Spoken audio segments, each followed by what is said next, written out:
Good evening, everybody. So, first of all, thank you, everybody, for being here. Whether you are a member of the Jewish community or supporting the Jewish community or feeling your own sense of assault, of just being a human being. Thank you for being with us this evening. We do have folks working on getting a stream up in our social hall so that we can broadcast straight from this room into our social hall. I'm going to wait a few more moments so that they can continue to work on that, and then that will just, I think, make things a little bit more comfortable for especially those of you who are standing. So I'm going to give that just a few more minutes and then we will begin. Thank you very much.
Anya come in. Yeah, but Anya we weren't going to have do a candle. But I'm looking for Mashad Evans. I don't see him.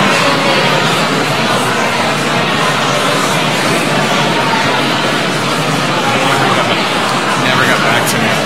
So I'm gonna ask. Is it okay? Would you allow me to make an announcement that people can sit on the bima, or do you think I go too far? You mean like sit? Like right here? You think it's too much? Okay. I don't think people will. So. If you wanted to make something that people can share, I can get it. Okay. When I start, I'll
As soon as the dot gets back up here, we'll start.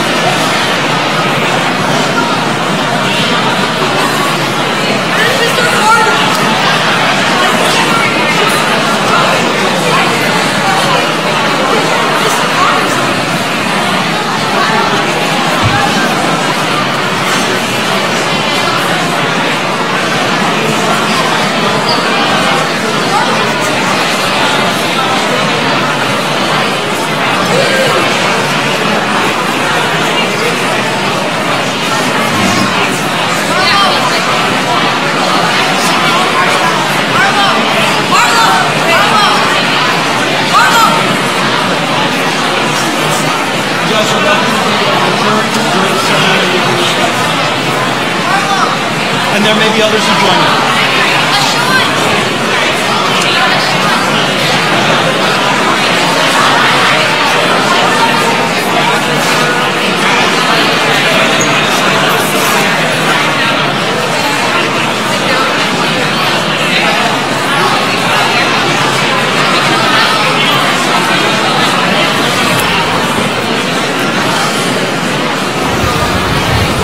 Good evening.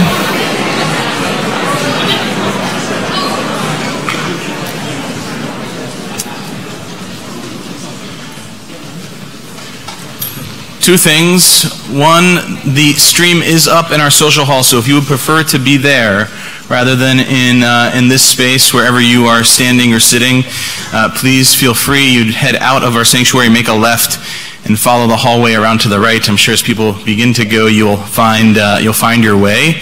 But It's an option, and it's an option at any point. If you need to sit down and there's not a place for you to sit, please do feel free to head down to that space. The second thing is, please, if you would, turn off your cell phones.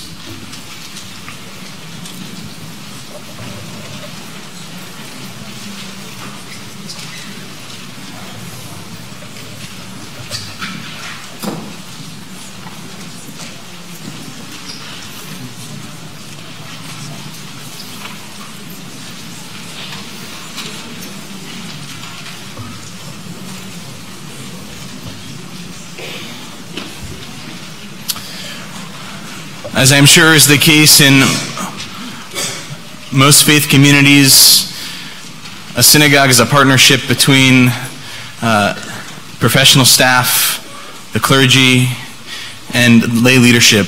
It's my honor to have with us Joe Pollack, the Vice President of our Board of Trustees. Bruchim Chabayim, welcome. Welcome, everybody. A special welcome to visitors who do not normally come to our sanctuary, and also welcome to the Jewish community members. We're glad you're here. On behalf of the congregation, on behalf of the Board of Trustees and the officers of the temple, we welcome you in the spirit of our ancestor Abraham, who welcomed strangers to his tent in the desert. We welcome you to our Sukkot Shalom, our sanctuary of peace.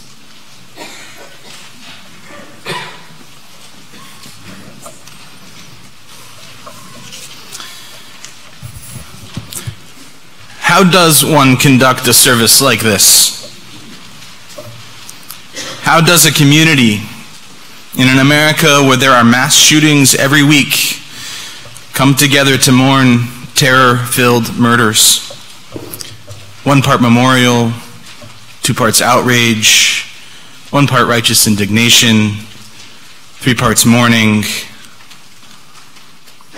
There's no recipe, no outline, no scaffolding that completely works when the soul cries. There's no playbook that tells us the next step, no compass that tells us the proper direction. No, our comfort doesn't come from some script. Our comfort comes from each other. Hold each other. Be kind to each other. Give each other the benefit of the doubt. Forgive each other.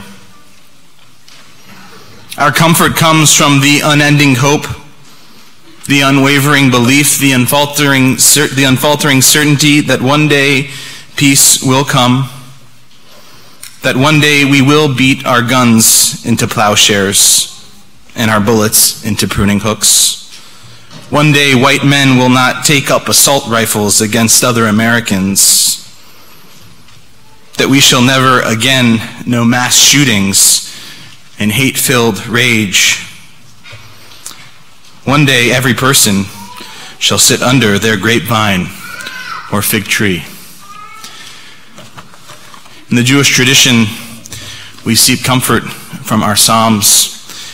It is an honor to have with us Rabbi Aharon Goldstein of Chabad.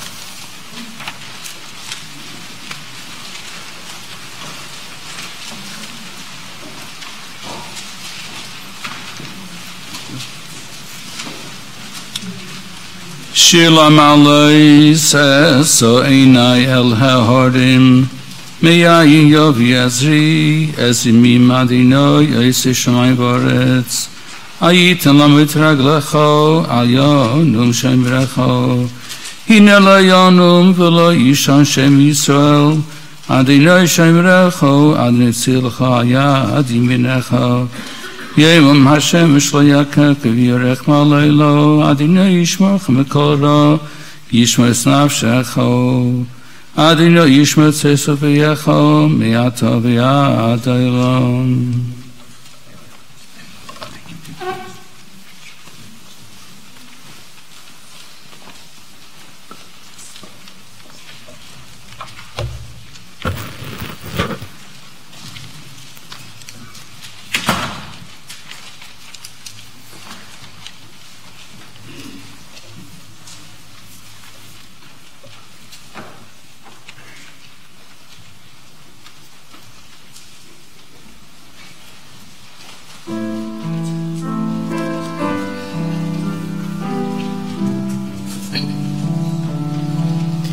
Shiviti Adonai Lenegdi Tamid Ki mimini balemot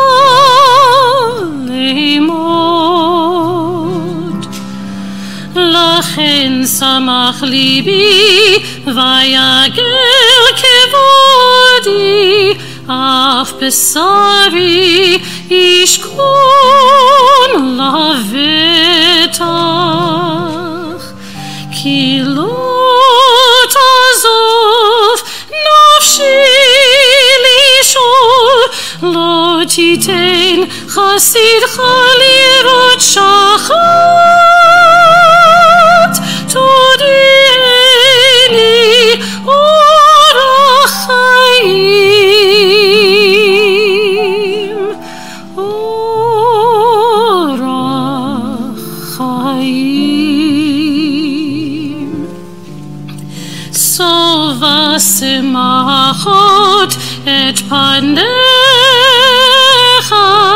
neimot bimincha netzach Shiviti Adonai lenegdi tamid ki mimini balemot.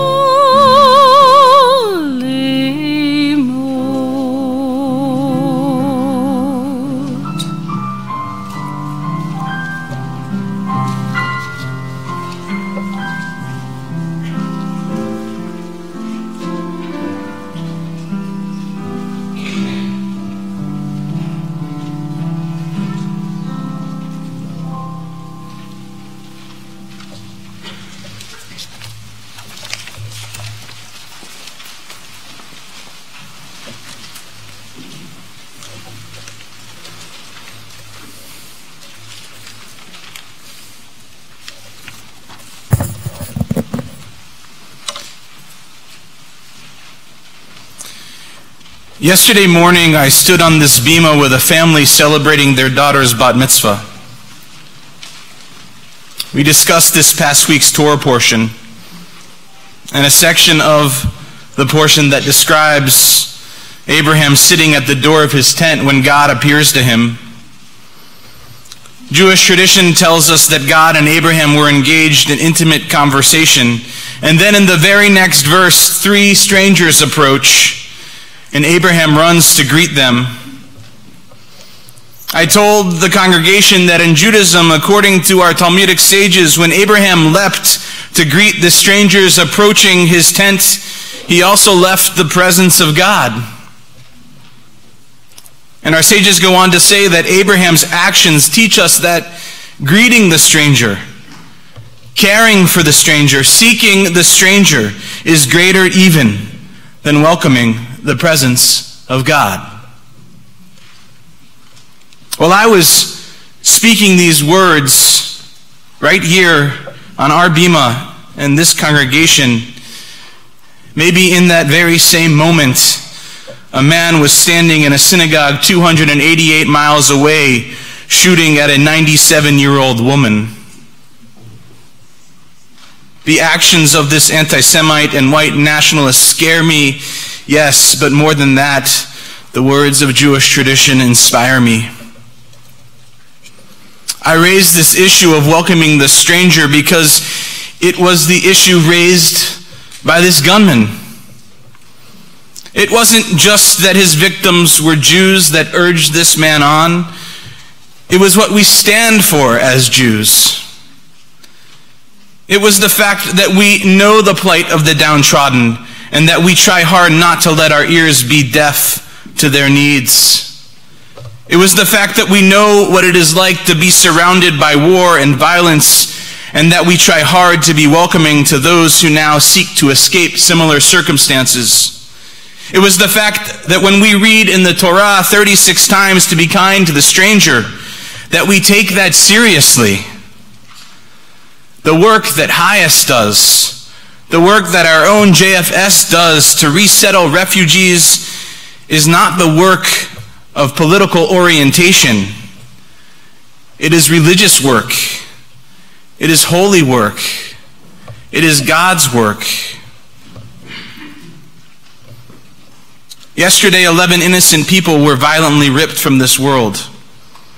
Joyce Feinberg, David Rosenthal, Richard Gottfried, Bernice Simon, Rose Mallinger, Sylvan Simon, Jerry Rabinowitz, Daniel Stein, Cecil Rosenthal, Melvin Wax, and Irving Younger. They were murdered in their synagogue because they were Jews. Yesterday I danced with my 8-year-old daughter, singing and clapping to Jewish songs I've sung my entire life. We were at a religious school retreat. Its theme was welcoming the stranger. I smiled and danced and sang, and inside my soul cried. I cried thinking of the day when she will find out the history of our people. I cried for the moment when, God forbid, she has to fake her joy and dance with her daughter, when other Jews or Muslims or black men or immigrants or children in their classrooms are murdered by men with guns.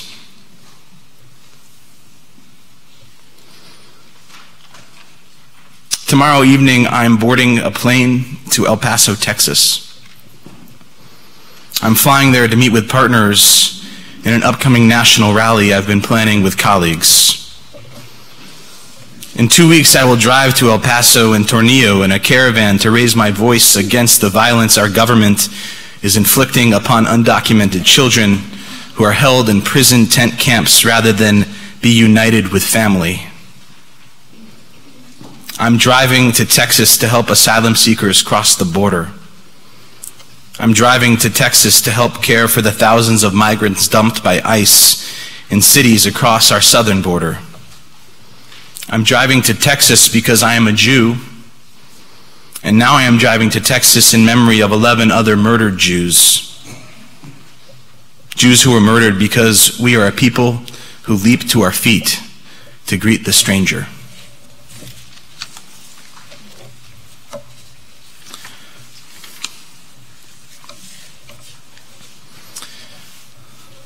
There are many representatives from different faith communities with us here tonight.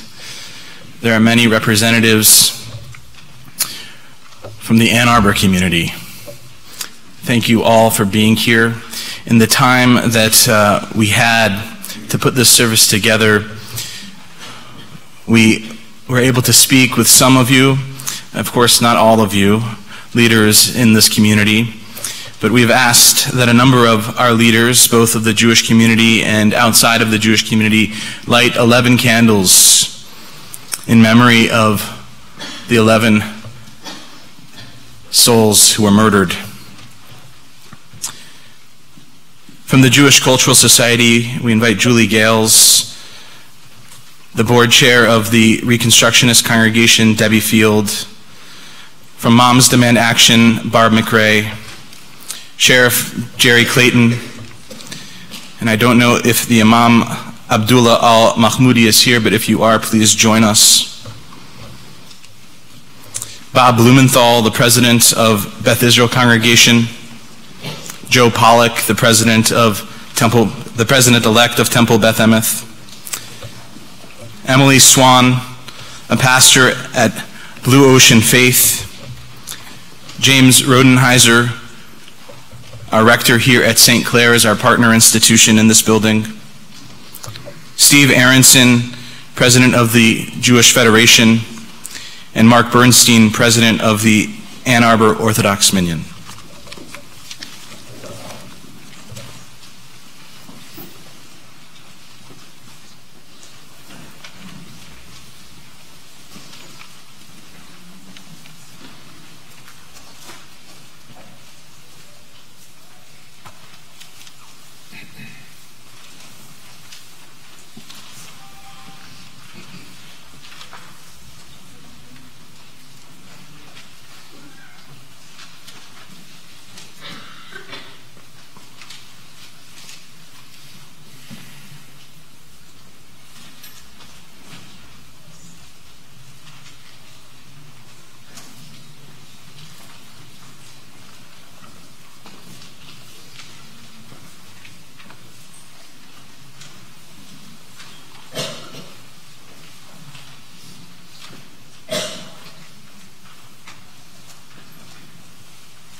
On this night, we're all brothers and sisters. For those who know the words, will you join me in Hine Matov? Hine Matov u'manayim, shevet achim gam yachad. Hine Matov u'manayim, shevet achim gam yachad. Hine Matov, shevet achim gam yachad. Hine Matov, shevet achim gam yachad. Hine Matov u'manayim, shevet achim gam yachad. Hine Matov u'manayim, shevet achim gam yachad. It's my honor to invite Eileen Fried, the Chief Executive of the Jewish Federation.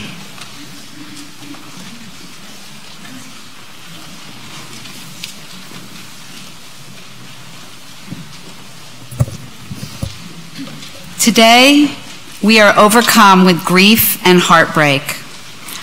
Our community mourns the 11 people who were murdered in Pittsburgh, and we stand together in solidarity with the Jewish community there, a community that has been a generous partner to ours. 4 of us heard the news of this horrific attack while preparing to leave our partner community, Nahalal, in Israel. You should know that our friends, each family that I was picking up our delegation from, were equally shocked and moved and shaken by what occurred here yesterday. We send our condolences and our love and our support to the victims, their families, and the brave law enforcement officers who were wounded while protecting others. We send prayers for refuah shlema, a speedy and full recovery to the injured. May the memories of those killed in this horrific attack be a blessing. I am so moved by the heartwarming display of communal caring and solidarity that this candle lighting we just completed and this incredible outpouring represent. Thank you to our partners and our friends. The increasing regularity and normalization of anti-Semitic, racist, and hate rhetoric and violence is a threat to all of us. We must unite and stand together in addressing anti-Semitism and hate in all forms, and not just in times of tragedy. I hope that this gathering will spur us to make an even greater effort to get to know one another better, to understand each other's issues and concerns, and work together for the benefit of our entire community, and stand up for one another as allies when under attack. I'm honored to share some words my son, a rabbinical student, wrote today. The beauty of Shabbat is that even a seemingly unremarkable Shabbat is a taste of the world to come, a time when we pause, when we unplug, when we feel the comforting presence of the Sukkot Shalom, the shelter of God's peace. Abraham Joshua Heschel wrote that Shabbat is a palace in time. This terrorist attacked that palace itself, which raises some essential questions. How will Shabbat feel next week? How can we expect to feel safe in our houses of worship? How do we fortify our palace in time without destroying its very essence? Our community leaders take these questions very seriously. We have strong security measures in place, some obvious, others hidden, and we know how important it is to stay vigilant in protecting our community. We are already setting meetings over the days and weeks ahead to review and, if necessary, improve our systems to keep us safe.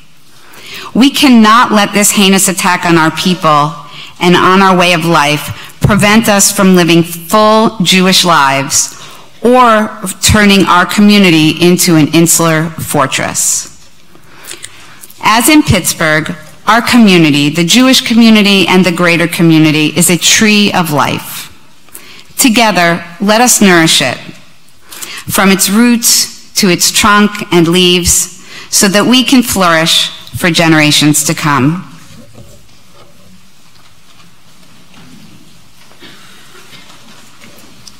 Thank you, Eileen.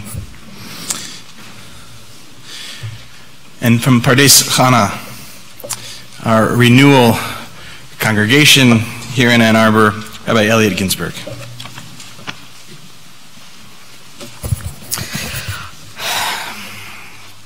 Erev Tov. Good evening. It is very powerful to be here in this room, and actually to come up here at this moment is the first time I see the sweep of us all here. Coming together to share our grief, our resolve.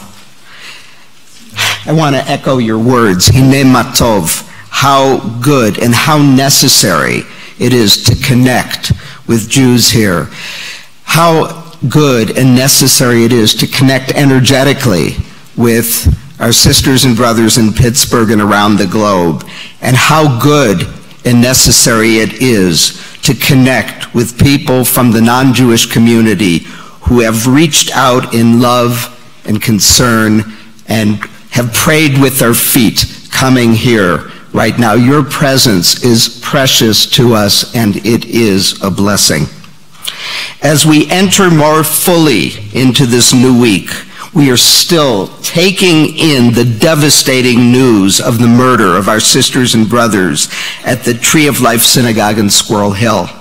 Our hearts go out to everyone there in the 3 congregations who pray and learn there, to those shaken, to the loved ones who lost a best friend or partner or child or a father, mother, or a grandparent. Our hearts go out to all who stand here also shaking and shaken, taking in this shvira, this shattering with each new breath. This is personal. Many of us know people from this community in Squirrel Hill. They are present here in Ann Arbor. I could name my dear friend Lucinda Kurtz, who grew up across the street from the shul, Ellen Doberson, and I won't go on because there are so many. I want us to take a moment and think if we know anyone who came from that community or who lives in that community now, friends, colleagues, family. We are a small people, and we often know each other at 1 or 2 degrees of separation. And so, with that in mind, I want to share a story or two. I spoke with a close friend of mine, Rabbi Yitz's husband, Hankins, who grew up in the neighborhood. He lives in Oregon now, but this past Shabbat, it just so happened he was invited to be the guest rabbi at Congregation Dor Chadash, one of the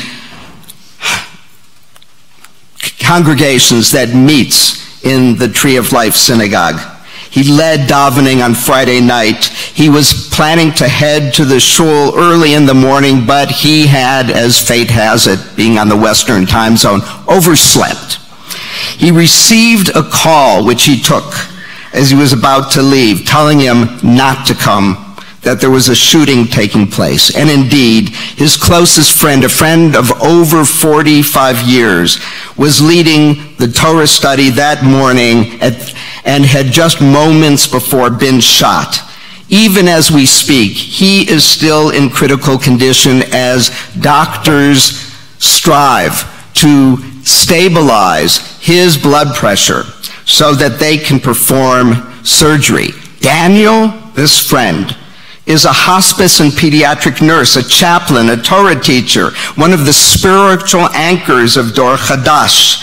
He was a conscientious objector during the Vietnam War era and worked for many years in rehab institutions for children in need. A radiant soul, yet says, of such goodness, a goodness that flows through his veins. Please, God, I say, please, der Eibishter, may life continue to pulse through this good man. So weave into your prayers for healing the name Daniel ben Sarah, Daniel the son of Sarah. Send chizuk, loving support, to his beautiful wife and his 2 children. Weave into your prayers all those who are yet alumei Shem, that is, anonymous, still in the hospital and in need, and send that love to those who support them, who also are in need of expert care, love, and wise support. As we know, the name of 11 of those who have died has been released. One of those killed was Jerry Rabinowitz, another luminous soul, a doctor, another friend of my friend Yitz. Yitz talked with him Friday night kibitzing. It's hard to believe, Yitz says, that he has moved on from this world.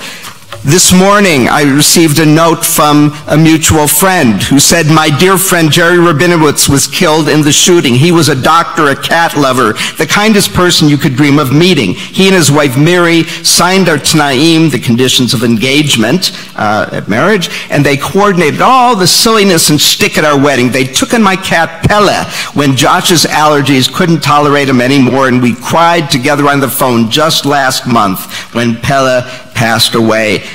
Their home was an oasis of welcome, of relaxation, of good food and drink, just the sorts of things that Rabbi Josh was talking about. Another colleague and friend, Rabbi Doris Dayan, was another pillar at Dor Chadash. It is Doris who stood outside the shul along with others, warning people not to enter during the shooting. It is she who will be performing the levaya, the funeral for Jerry. She is carrying a heavy burden now, as is my friend and former student Adrienne Kaplow at Chazan at Tree of Life. So I say all this to let you know how close this hits, and not only for me. Not only for me. Blessings and support for all those who have lost so much, and for all those who are directing their energy right now, almost in a single focus, to help keep those who are wounded alive.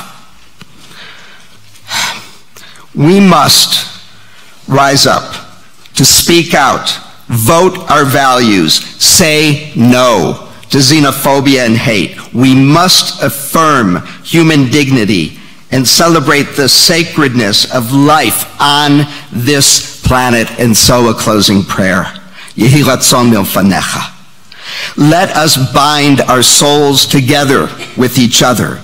Let us bind our souls to those of us in our community and beyond, in need of steady, abiding love, praying for a tikkun, a restorative healing, a tikkun for those who've been murdered, a tikkun for those who seek to erode the webs of civility, who besmirch the tselem Elohim, divine image that we all imperfectly are, a tikkun for the repair of Kutchabrichu Ushrinta, for the very divine who weeps with us, L'Shem Yehud Kutchabrichu Ushrinta, to heal the faces of God, to restore that which is torn apart. We come together now, B'tchilu urechimu, berechimu udechilu, with trembling and love, with love and trembling, to affirm the power of Shevet Achim v'Achayot Gam Yachad,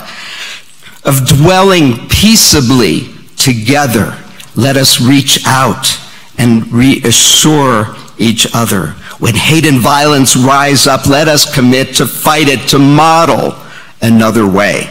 May the source of compassion, of love and hope be with us, hold us, and strengthen our resolve. May it be so. Ken yehi ratzon v'nomar amen.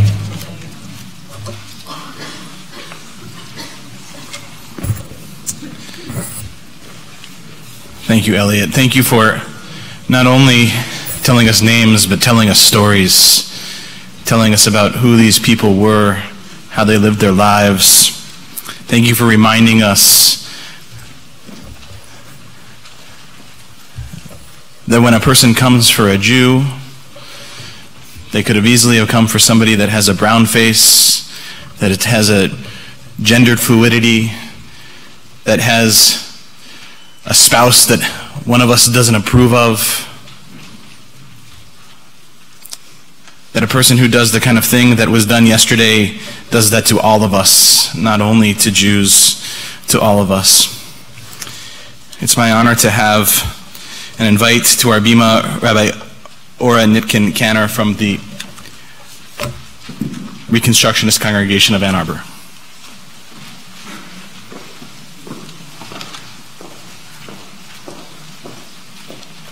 Thanks, Rabbi Josh. It is good to see all of you here. There's many, many people here. My dear friend and fellow Reconstructionist Rabbi Alex Weissman wrote a prayer for wholeness nearly 2.5 years ago, responding to the Pulse nightclub massacre in the summer of 2016. And it's a beautiful prayer, and in a moment I'll ask that we read it together. But before you turn to that page, before you look down, I want to say that this prayer has given me comfort and given me solace numerous times over the past 2.5 years, not just as terror and fear has been seeded in Jewish communities around this country and around the world, but also in our many overlapping communities, in Black and brown communities, in queer and trans communities, in Muslim and immigrant communities. And I'm so sad, and I'm so angry, and I'm so tired that this prayer has come to me again and again and again. I'm sad and angry and tired over the devastating loss of dear ones who could have been our family, who were our family, who are our family. And it's also good to be here with all of you with open hearts. On Yom Kippur, I reminded my community, I taught my community the song Olam Chesed Yibaneh. We will build this world of love. We will build this world out of love, out of chesed, loving kindness. And that's why we've come here tonight, out of love and loving kindness, so thank you. So please join me, and may this be the last time that such a prayer is necessary. A prayer for wholeness by Rabbi Alex Weissman, together. O world of miracles, you are supremely broken. Your shards are painful and cutting. Your pieces are scattered across the globe, aching for wholeness. We seek justice and peace in you. We long and love divine sparks igniting fires within us. We tend the embers and feed the flames, at times nearly consuming ourselves and our neighbors. We pray for, no, we demand, open-heartedness and resilience. We seek grace and peace. We pursue justice. May the fragments of our world and the brokenness of our souls be blessed with strength, wisdom, and compassion.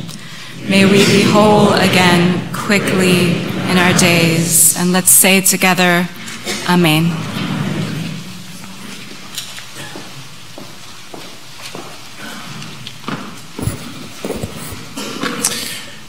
And from Hillel and the Ann Arbor Orthodox Minyan, Rabbi Jared Anstandig.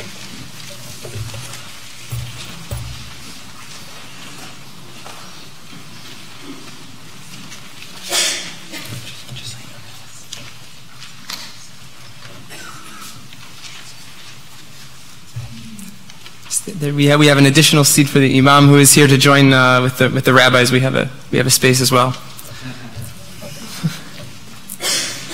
Thank you, Rabbi Winston, for giving me the opportunity to be here, and it's very moving for me to be here with everyone, and I look forward to having opportunities to come together not only in times of great sorrow and sadness, but also in times of great rejoicing as well.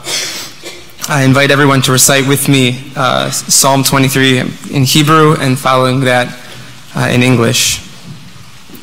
Mizmor LeDavid, Adonai ro'i lo echzar, binot deshe yarbitzeni, al me menuchot yinahaleni.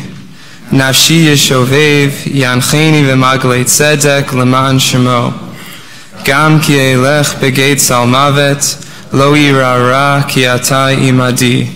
Shivtecha umishantecha hema yenachamuni. Ta'aroch lefanai shulchan neged sorarai.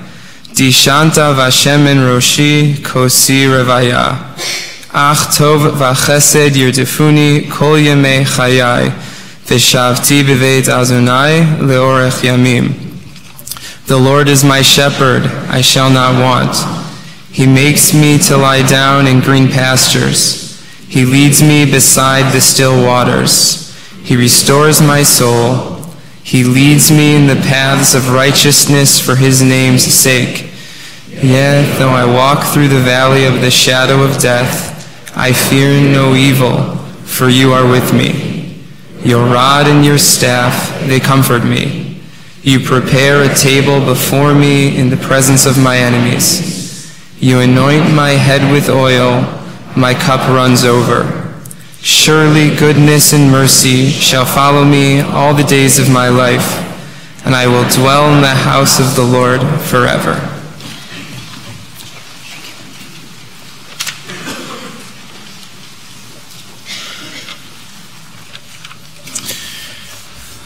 It's my honor to invite Representative Debbie Dingell to our bima.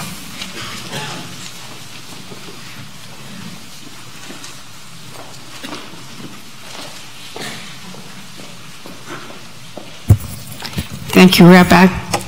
Good evening, everyone. I'm very nervous, which no one ever really thinks about me. As soon as I heard about this service, I planned on coming, and then they asked me to speak.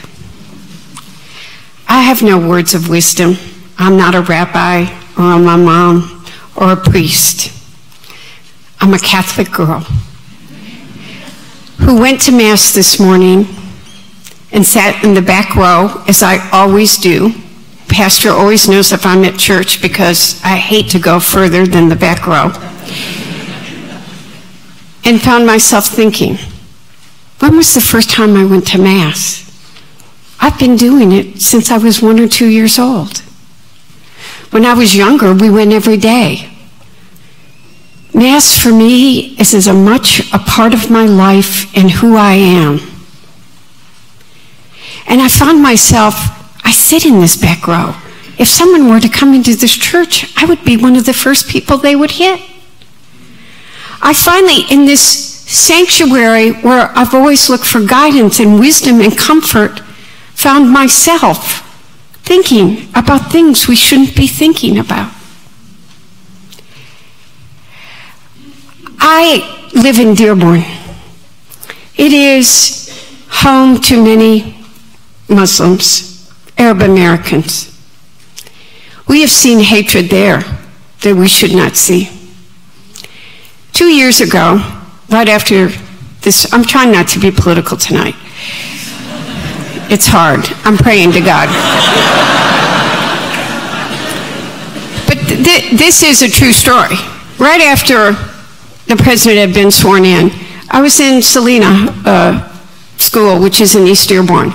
And a little girl, 8 years old, came up to me and just was crying and grabbed my legs and said, I am so scared.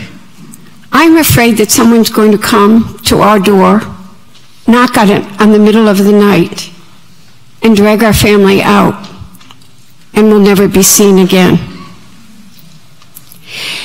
That upset me, and I shared that. But then I started hearing it over the course of the next few weeks. from a number of young people. And I called Glenn, who's the school superintendent, and said, Glenn, why are the kids talking like this? And he said, Debbie, they are afraid. This is what they are talking about. This week, we have seen, I knew everybody that had a bomb sent to them. When I heard about yesterday, I was frozen. We are dividing this country with fear and hatred. And let us not forget that in Kentucky, an African-American man was attacked in a Kroger grocery store. These hate crimes are, there is an evil among us that is trying to divide us with fear and hatred. And I talk to God this morning. I do. I mean, look, I'm a Catholic girl. But you know, the nuns taught me a lot. The nuns taught me, first and foremost, we are all created equally, period.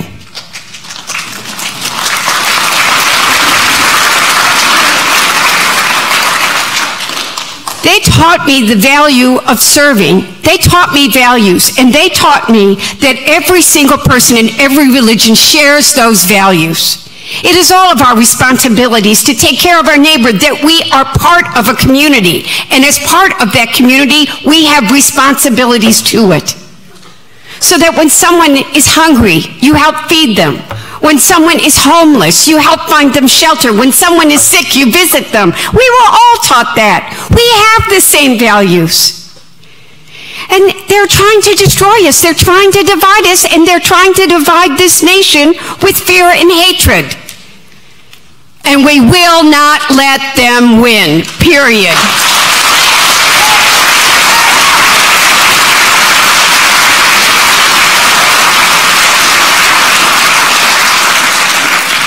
The strength of democracy is community. And knowing that we are part of community, and that our communities are strong with our diversity and our differences, but our commonness.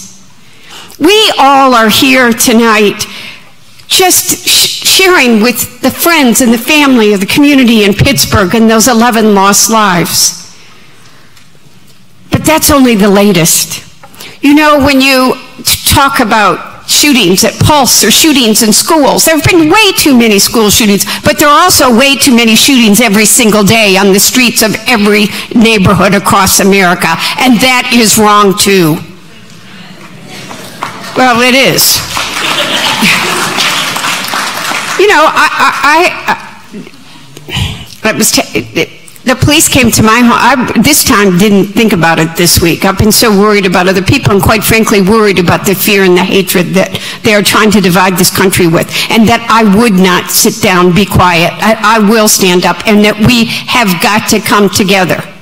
But the policeman, I was telling Jerry this because I did everything you're not supposed to do. The doorbell rang. I didn't look. I answered it. And he had seen somebody out there. And people that have courage are being targeted. But you don't think about it when you've got community like this. When we stick together, we know what's right. They're trying to silence us. They're trying to get us to be afraid. They're trying to terrorize us. And we must remember what the strength of democracy is, and that's community. We came together tonight as community, and as community, we will fight this evil, and we will all, in our own way, with whatever our faith is, even the atheists, talk to that person that we talk to and stand up for what's right. So thank you for having me here, but let's promise we're not going to let evil win. Thank you.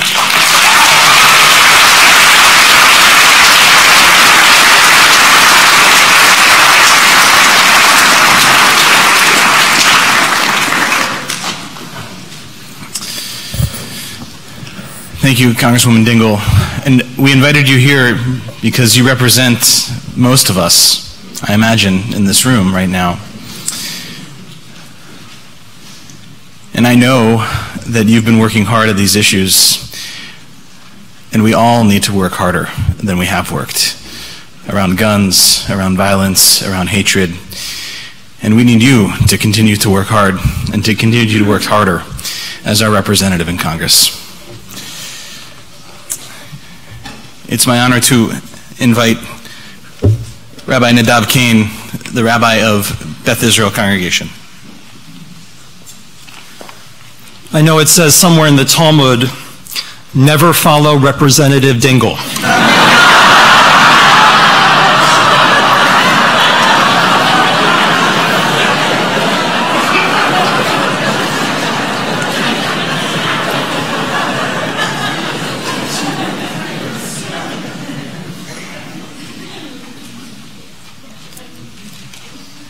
I hope you will forgive me for some very inappropriate remarks I'm about to make. Very inappropriate. We are Jewishly in the period between death and burial. In Jewish law, it is called aninut, affliction, shock. During affliction, there is no spiritual demand to seek healing or to seek reconciliation, to accept answers or words of consolation. There's no demand even to praise God. It is, as the book of Ecclesiastes, Kohelet says, a time of wailing, a time of anger. We are permitted this much. We need not demand of ourselves at this moment resignation, nor even have we yet reached the moment of eulogizing and reciting the mourner's prayer of moving forward. In this period where I feel afflicted, I wonder how to explain to my children what world they entered today. This is not the world I taught in Hebrew school, where the Holocaust happened before they were born. And while the danger is over, our duty is never to forget. This is not the world I taught following 9/11, a world where there were extremists and terrorists in distant lands who had hate against what we stood for in America. This is a new kind of world, a world where here in America, here in the cities and towns that they call home, it is now newly legitimate to spread the lies and calumnies that American Jews and people who look different are a dangerous threat to them. We live in a world where somehow what we used to say, because it's true, that no one is more patriotic than an immigrant and a refugee. Because we have been that. My God, we just had Refugee Shabbat, as we all painfully know now. And the speaker at Beth Israel on Friday night, Betra from JFS, now involved in the great work of Hayas and JFS and resettling refugees here in Ann Arbor, a refugee himself, was asked, understandably, do you miss home? And he said, my God, I'm an atheist, but I'm going to tell you, my God, of course not. Why would I miss that place? Place of lawlessness. It's a place of Sodom from the Torah portion. A place of injustice and cruelty. Thank God my home is here in Ann Arbor, where my newborn son is being raised by us. But now America is something different, where people who look different, or sexual orientation is different, they dress differently, they wear foreign clothes.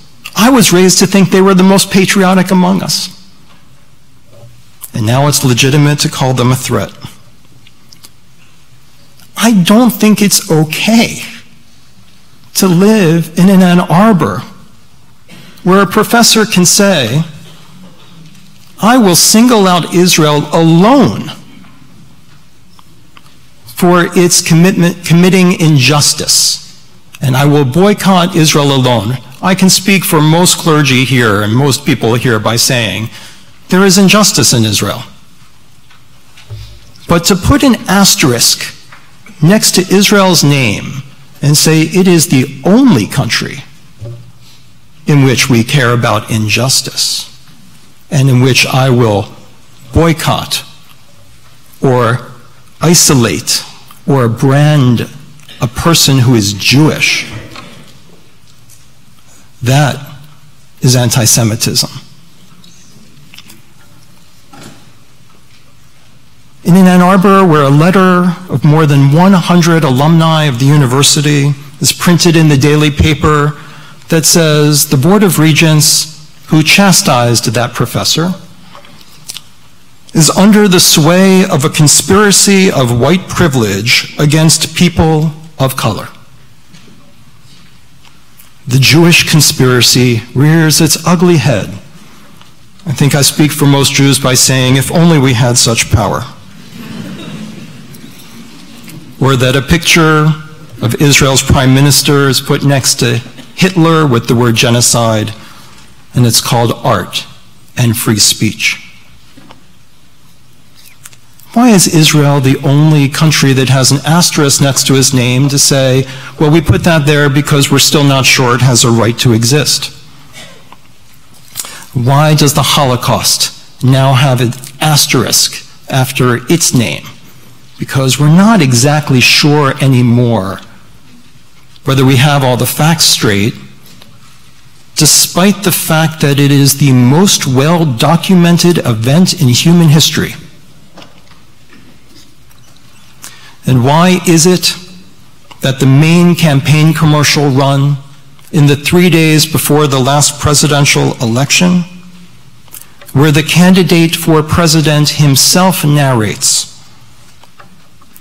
the establishment has trillions of dollars at stake in this election. For those who control the levers of power in Washington, picture George Soros, Hungarian Holocaust survivor Jew, who controls the levers of power for global special interests. And a picture of Jewish Janet Yellen, the Fed chair, is shown. And the candidate continues, they partner with these people who don't have your good in mind. A picture of Hillary Clinton in front of a placard that says Global Summit.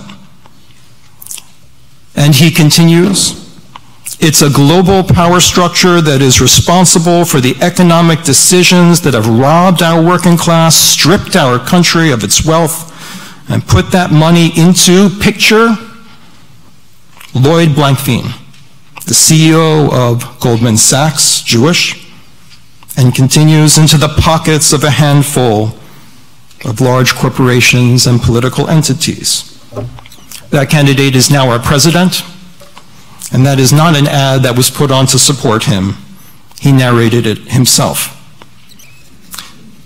I wouldn't be surprised if such a candidate had put up pictures of African Americans carrying weapons with the words, they're coming into your homes to rape your daughters. Or pictures of foreigners in strange dress to say, they are coming in this country to take what is yours and hurt you, to strip you of what is yours and to take away your way of life. Is it so surprising that in this country, in this world my children enter, that someone would lift up several weapons and go and destroy our friends, our people? And I mean that you don't have to be Jewish. Close your eyes. Imagine you walked into a place of worship and you see that person who always smiles at you, and you see that person who's hard of hearing. And the rabbi or the pastor or the imam thinks, it's a good thing they're not going to hear my sermon today, because they'd be upset by it. And the person who you knew got up at 6 a.m. because their hands shake, and it takes them that long to put on their Sunday clothes. And you think of them being shot.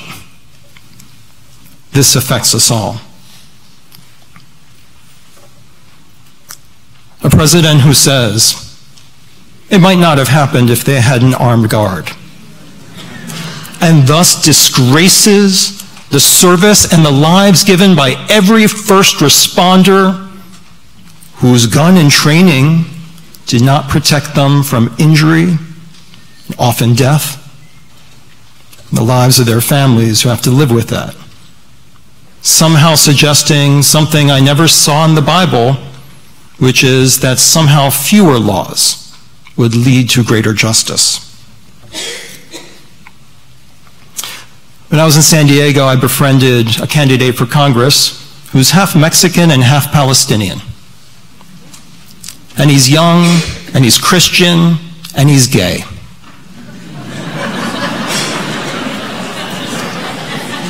People like me talk about America.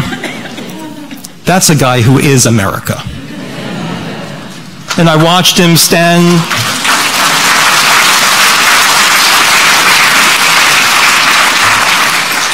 I watched him stand in front of possible constituents in a largely Arab district and tell them that he renounces all terrorism from his relatives and that Israel has a right to exist, and the best thing for the Arab world is a strong Israel. And they looked at him skeptical.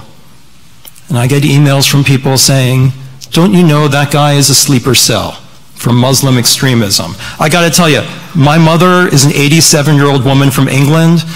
It's more likely she's a secret agent for MI5.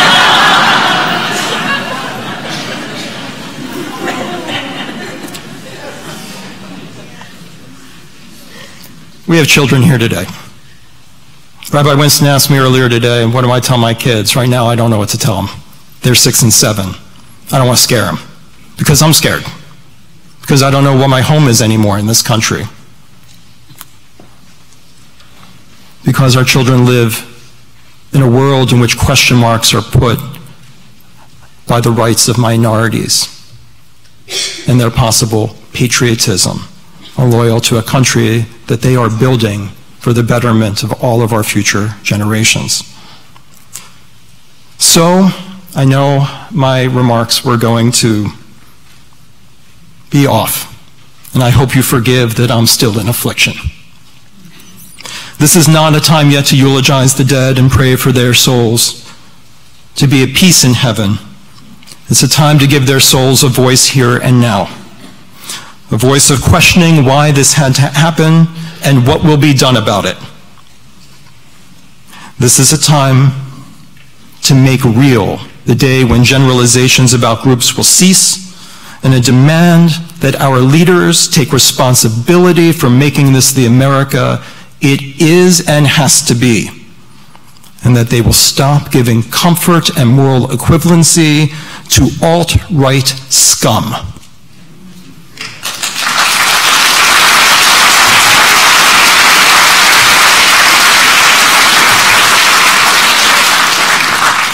In a moment, we will be led in the El Maleh Rachamim, and it is customary to stand for that. And so, in preparation, I would first like to ask to rise.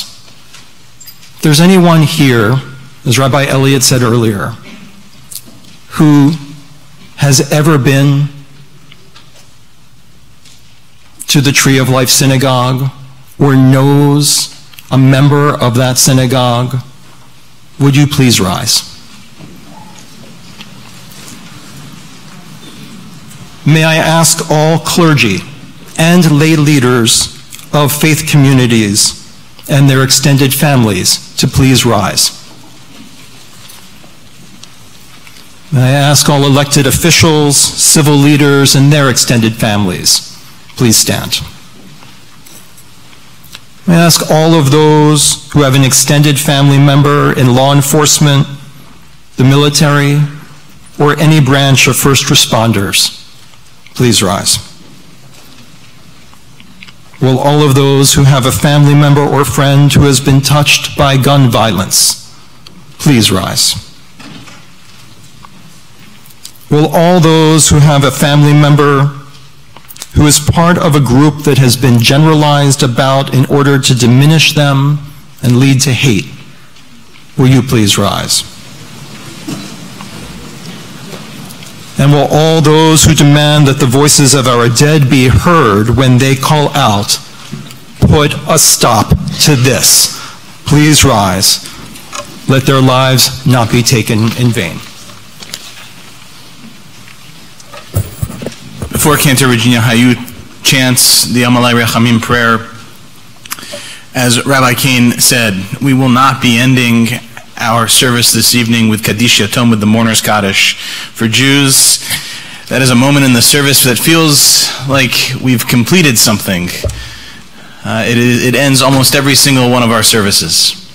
It is the prayer that we say for our dead on the anniversary of their death, or when we are in the deepest periods of our mourning for our dead. None of the families who are grieving today have said the Kaddish yet. They're waiting for burial to do so, and so shall we. But even more to the point, we cannot leave this sanctuary feeling whole and complete. We cannot feel that having come here, our work is done. And the Kaddish might lead us to believe that it is. It is not. Next week, Saturday night, please join us at 8:30. I know it's a game day. 8:30 at Beth Israel Congregation for a Havdalah service, where we will, after the week of mourning that has gone by, say Kaddish together as a community. 8:30 at Beth Israel Congregation. Please make donations to HIAS. Make donations to JFS. Support the organizations that stand for the values that this scum tried to kill us for.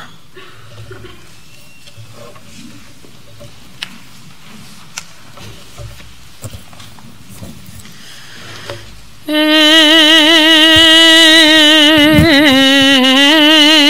male rachamim shochen bamromim hametzeh menucha nechona tachat kanfei hashchina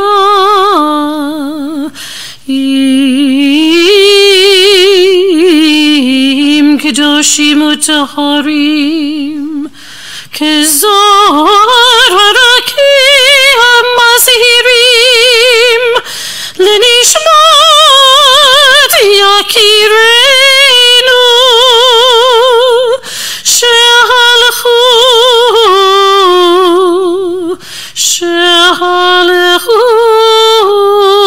leolamam Rachamim Yastireim b'setel knafav leolamim Bitzror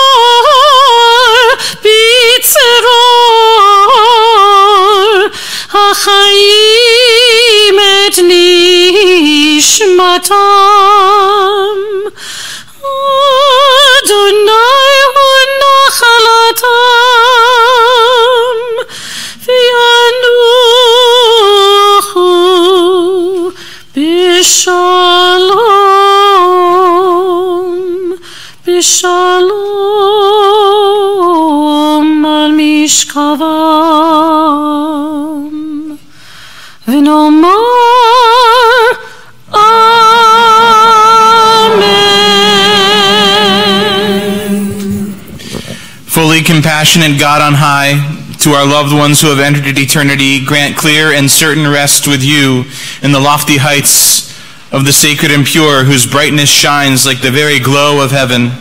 Source of mercy, forever enfold them in the embrace of your wings. Secure their souls in eternity. Adonai, God, they are yours. They will rest in peace.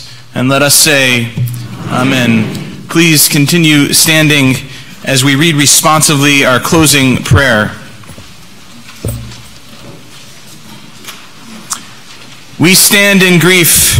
With the devastated families in our nation. We weep. Over the incomprehensible loss of life. We cry out. With shock, confusion, and pain. We mourn together. For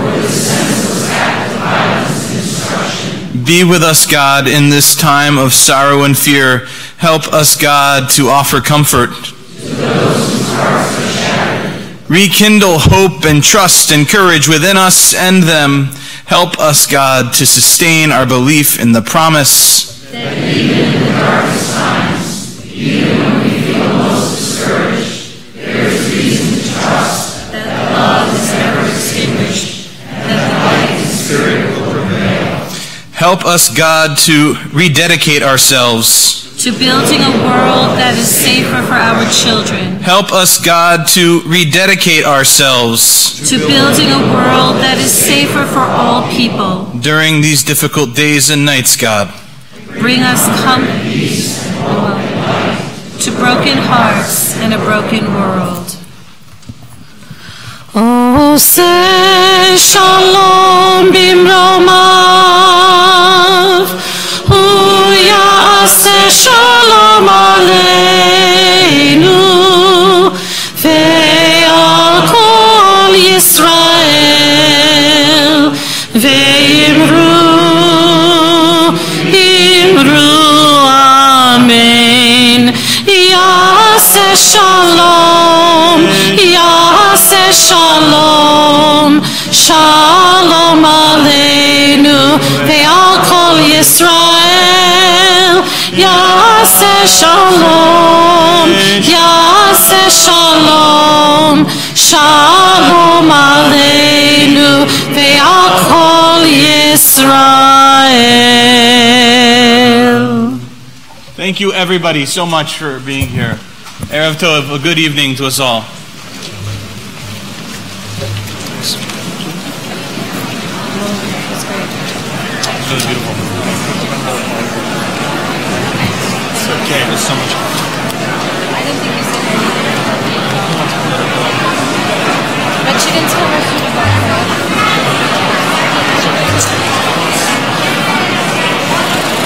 So I'll get going on the Haftalah next week.